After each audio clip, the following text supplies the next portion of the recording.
Bengaluru central. ಇಲ್ಲಿ PC Mohan ಅವರು ಒಬ್ಬ ಒಳ್ಳೆ ಜನಪರ ನಾಯಕರಾಗಿದ್ದಾರೆ, ಒಳ್ಳೊಳ್ಳೆ ಕೆಲಸ ಮಾಡ್ಕೊಂಡು ಬರ್ತಾ ಇದ್ದಾರೆ. ಈ ಕ್ಷೇತ್ರದ ಬಗ್ಗೆ ನಾವು ಆಗ್ಲೇ ಹೇಳಿದಾಗೆ ಬೇರೆ ಬೇರೆ ಭಾಷಿಗರು ಬಹಳಷ್ಟು ಸಂಖ್ಯೆಯಲ್ಲಿ ಇದ್ರೂ ಕೂಡ ಈ ಕ್ಷೇತ್ರದಲ್ಲಿ ಕನ್ನಡಿಗರು ಬಹಳಷ್ಟು ಕಡಿಮೆ ಇರೋದು.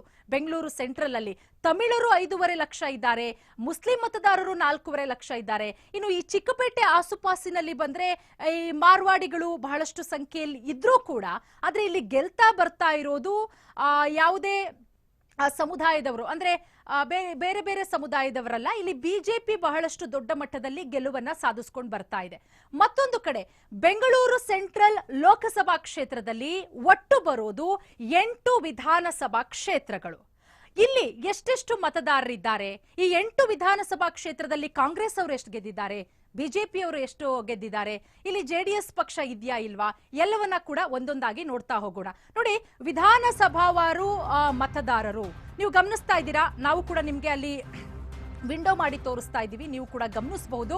ನೋಡಿ, ಬೆಂಗಳೂರು ಸೆಂಟ್ರಲ್ ವಿಧಾನಸಭಾವಾರು ಮತದಾರರು ಗಾಂಧಿನಗರದಲ್ಲಿ 2,23,968, ಸರ್ವಜ್ಞ ನಗರ ಗಮನಿಸ್ತಾ ಇದ್ದೀರಾ 3,48,514 ಮತದಾರರಿದ್ದಾರೆ. ಸಿವಿ ರಾಮನ್ ನಗರ 2,71,451 ಮತದಾರರಿದ್ದಾರೆ.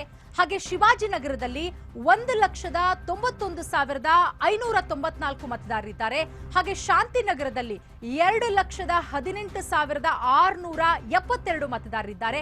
ಹಾಗೆ ಗಾಂಧಿನಗರದಲ್ಲಿ 2,23,968. ಹಾಗೆ ರಾಜಾಜಿನಗರ ವಿಧಾನಸಭಾ ಕ್ಷೇತ್ರದಲ್ಲಿ ಒಟ್ಟು ಮತದಾರರ ಸಂಖ್ಯೆ 2,08,110. ಹಾಗೆ ಚಾಮರಾಜಪೇಟೆ ವಿಧಾನಸಭಾ ಕ್ಷೇತ್ರದಲ್ಲಿ ಒಟ್ಟು ಮತದಾರರ ಸಂಖ್ಯೆ 2,17,905. ಹಾಗೆ ಮಹದೇವಪುರ ಅಲ್ಲಿ ಇರುವಂತಹ ಮತದಾರರ ಸಂಖ್ಯೆ 5,24,639. ಒಟ್ಟು ಬೆಂಗಳೂರು ಸೆಂಟ್ರಲ್ಗೆ ಬರೋದು 8 ವಿಧಾನಸಭಾ ಕ್ಷೇತ್ರಗಳು. ಈ 8 ವಿಧಾನಸಭಾ ಕ್ಷೇತ್ರಗಳು ಸೇರಿದ್ರೆ ಒಂದು ಲೋಕಸಭೆ ಕ್ಷೇತ್ರ ಆಗುತ್ತೆ.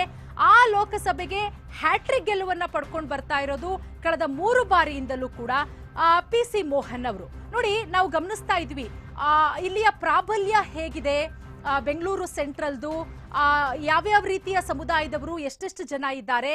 ಆದ್ರೂ ಕೂಡ ಅನ್ಯ ಭಾಷಿಗರಿದ್ರೂ ಕೂಡ ಇಲ್ಲಿ ಬೇರೆ ಬೇರೆ ಸಮುದಾಯದವರು ಇದ್ರೂ ಕೂಡ ಬಿಜೆಪಿ ಕಳೆದ 3 ಬಾರಿಯಿಂದಲೂ ಕೂಡ ಹ್ಯಾಟ್ರಿಕ್ ಗೆಲುವನ್ನ ಸಾಧಿಸ್ಕೊಂಡು ಬರ್ತಾ